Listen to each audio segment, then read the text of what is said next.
Will you pray with me? Holy One, may the words of my mouth and the meditations of all our hearts be acceptable in your sight, our rock and our Redeemer.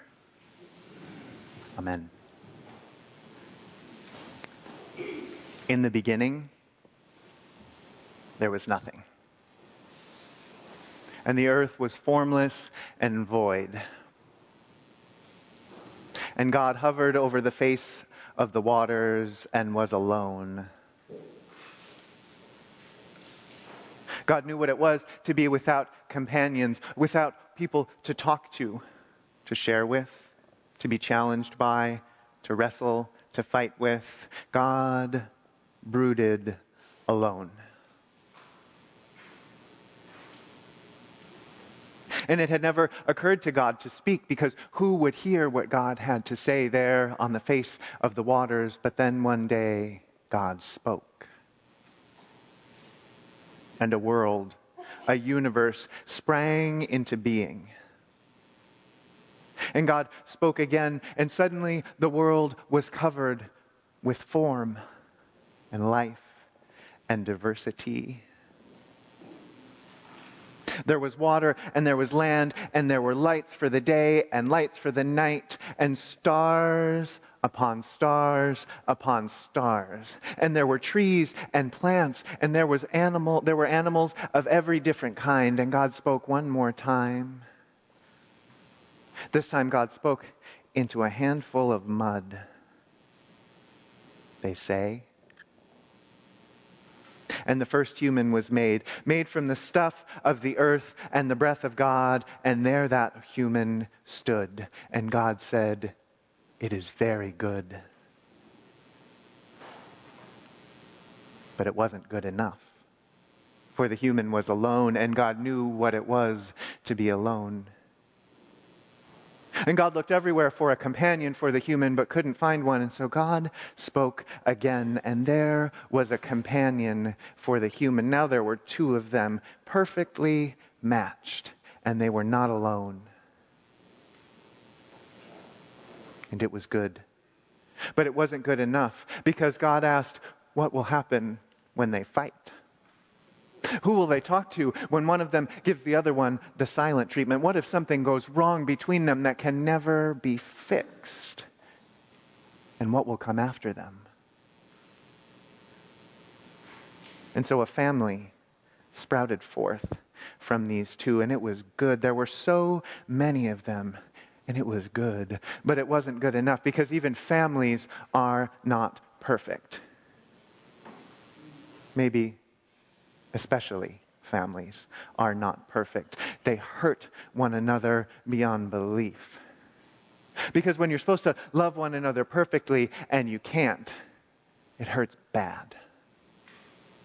And so there was that family, but it wasn't enough. And so God created a tribe, a whole group of families, but that wasn't enough either, because they all spoke the same language, and they all had the same customs, and they all agreed on most things, and there was no diversity. And so then God created a nation full of tribes, but that wasn't enough, because the nation tried to take over the world. And then it began fighting with the nations next to it that God had created and given to one another for peace. They began to fight, and that was not good enough. So God spoke again and made a new thing.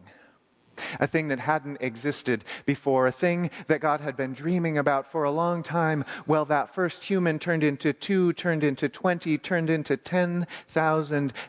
God had been dreaming of this day, of making this new thing. God spoke and made the church.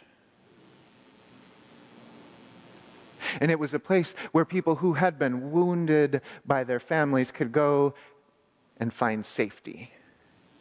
And it was a place where people who were tired of hanging out with people who agreed with them all the time could go and find others to challenge their opinions and teach them new things and invite them to do life in a whole new way. And it was a place where people who had no one, who stood and brooded alone, could go and shake hands could touch another human maybe for the only time all week long, could look into someone's eyes and touch another human and say, "Peace be with you." God created the church so that we would not be alone. Look around in this place. I mean it. Look around. You do it all service anyway. You're just giving each other the side eye most of the time. Look into one another's eyes for real. Where else would you be with these people in a room ever? Some of you might have seats next to one another at Syracuse stage. Some of you might serve together on board. Some of you might have worked together once upon a time. There's all kinds of ways that some of you might have gotten together. But look at everyone in this room. Where would you hang out with these people except in the church? Where would you look at one another as equals? Eye to eye, hand to hand. Where else in the world would you do that?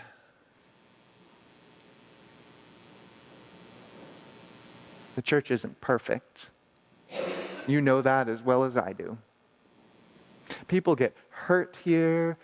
People hurt each other here. People make mistakes here. People blow it here. It's not perfect, but God spoke and it sprang into being so that we would not be alone. And when God spoke and brought this church, bound this church together, God promised this: we would never be parted from one another, not even by death. If you look in your bulletin, you'll see the names of 6 people who have died in the last year, who died in 2015. 6 saints of this church, spouses of some sitting here, friends, mentors, beloved of the people in this church. Now is the time when we remember them. Now is the time when we invoke them, when we remind ourselves that the church is the church now and then, here and there, in life and in death.